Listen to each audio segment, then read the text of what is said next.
Hi there, my name is Valerie Candelaria, and I'm here to ask you a pretty important question. What is the most popular board game? Now, it's not checkers and it's not the game of life, but I'm going to teach you about the real game of life, and that's none other than chess. So let's talk a little bit more about what chess is. Well, chess is a board game played by two players, and there's 16 white pieces and 16 black pieces, and white always goes first. Now, chess originated from India, and before that, it was called chaturanga. It's actually the most written about game in the world, so it's pretty interesting. So let me tell you about some famous chess grandmasters. Let's first talk about Garry Kasparov. Now, he was a Russian-born chess player, and he dominated the chess world for over 20 years. He's a very quiet and solemn man, very serious, but amazing nonetheless. Bobby Fischer. Now, that name might sound a little more familiar because he was born in America. He was actually the youngest grandmaster in history and became the first American to hold the title of world champion after defeating Boris Spassky, which was a Soviet Union player. Next is Magnus Carlsen. Now, he is the current world champion and he's only 30 years old. He's originally from Norway and he's beaten Garry Kasparov and some other important players. He just last year had an undefeated streak of 125 games. That's crazy to think about. Underneath him is Deep Blue. Now, Deep Blue is a computer that was created by IBM, and this computer actually beat Garry Kasparov the same year as created. It was a huge step for artificial intelligence. Right here is Garry Kasparov. Underneath him, this is Bobby Fischer when he was young, and here's Magnus Carlsen. Next to him is Deep Blue, the computer. So now that you know a little bit more about some famous chess grandmasters, let me tell you about the game itself. So let me go ahead and change my pointer to a laser pointer so it's easily seen. So let's talk about this piece right here. Now this is the pawn. It's worth only 1 point. Here is the bishop, and this is worth 3 points. Here's the knight, and that's worth 3 points as well. Here's the rook, that's worth 5 points. The queen is worth 9 points. And the king, well, if you got the king, you won the whole game. So keep that in mind. Now I'm going to teach you how the pieces move. So, like I mentioned before, this is the pawn. Now, he moves 1 square at a time, except, and remember this, except at the beginning.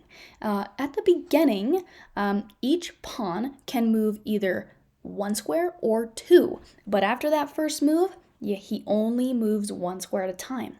And once he moves 1 square at a time all the way up to the end, on your opponent's side, you can make the pawn into any piece you want, except a king. Something else that's interesting about the pawn is that he attacks diagonally. So if there was a piece right where my pointer is, that pawn would have no problem taking it. But if there was a piece right here, well, that pawn couldn't take it. Let's go ahead and talk about this rook right here. Now the rook moves vertically and horizontally as many squares as it likes, and it can move backwards to its original space as well. In this instance, it can only move right here. And why is that? Well, because this piece is in the way. If this were a white piece, well, that rook could have no problem taking it, but it's not. This piece would have to move out of the way. Let's go ahead and talk about this horse right here, which is the knight.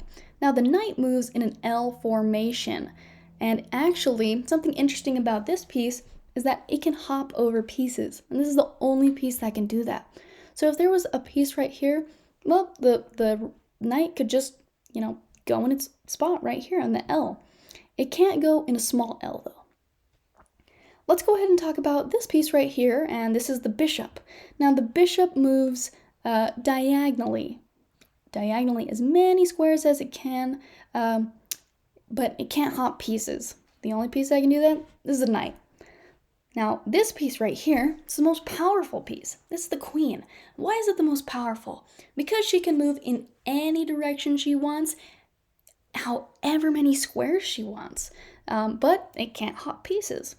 Now that we talked about the most powerful piece, let's go ahead and talk about the most valuable piece. That's the king. Now, the king moves a little bit like the queen. He can move in any direction he'd like, but there's a drawback, only one square at a time. And the main goal of the game is to protect this king with all your being.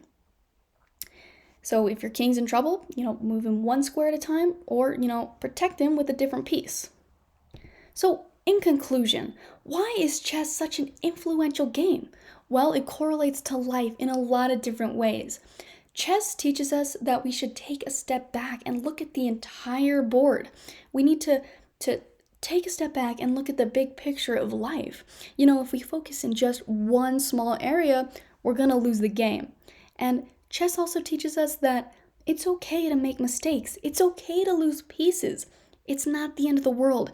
Even if you lose your most powerful piece, the queen, it's not the end of the game. It's not only until your king is in trouble where you should be worried. You must focus on the king because, God is the king and he will help you out throughout your whole entire life. And that is so important to remember in life and in chess. So thank you so much for listening to my speech about chess. I love chess so much. It's a game that changed my life, and I was actually the chess captain of my high school, the chess club captain. So, I just really love the game, and I really had a great time making this PowerPoint and making this presentation for you all. Thank you so much.